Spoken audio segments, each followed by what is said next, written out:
Hi, this is Dr. Farley, and what I want to go over with you now is some more information on the title here is going to be the Key Processes of Neurodegeneration. What's creating these neurodegenerative diseases? And again, to me, I also include the neuropsychiatric issues in that as well, because there's a tremendous amount of research that a lot of what we're being termed as psychiatric or psychological problems are just signs of improper brain function and maybe very early signs of future neurodegeneration. So the key processes here on this, what you want to know is that a person is going to have 85% damage before they start to see some signs of either neuropsychological issues or neurodegenerative diseases. And again, many times they're one and the same. That we may have anxiety or depression starting in our 30s, and that's the beginning signs of neurodegeneration, and you're not going to get diagnosed until you're 62 years old. So these may be very early signs of neurodegeneration. But what you want to know also is that we can, through guided, individualized testing, we can delay progression, and you can even provide remission for a lot of these issues if you had early testing.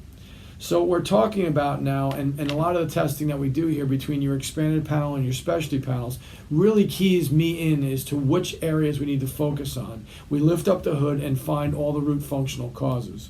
But there's three main pathways that stuff from the outside gets inside of you and can be part of your neurodegenerative and even your neuropsych symptoms. The gut is the main pathway. So once we get a breach of the gut over a time frame, food, proteins, chemicals, pathogens, and an unhealthy lifestyle, that can break the gut down. It can also lead to a disturbance in your gut microbiome, and then gradually over a time frame, we whack out the immune system, we get immune reactivity, and we get systemic inflammation, and over time it breaks into our brain. It also can create systemic inflammation, and you want to know this too.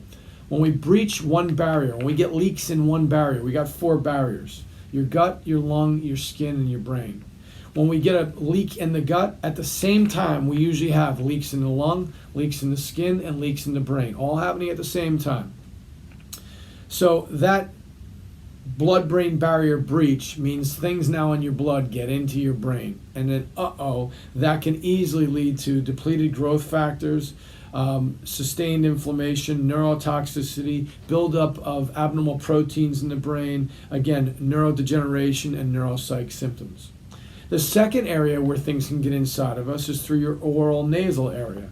This is exposure to oral and nasal antigens, and then you get migration to the brain through the oral and nasal pathways. One of the very first signs, early signs of future alpha-synucleopathies, which is Parkinson's, Parkinsonian, multiple systems atrophy, and dementia, can be, I can't smell. So we should realize again that issues with ear, nose, and throat, especially a lot of chronic sinus issues, can set you up for future neurodegeneration and future or current neuropsych symptoms. Can you imagine that? There's a connection between my sinuses and my brain and my neuropsych symptoms. And then lastly is traumatic brain injury.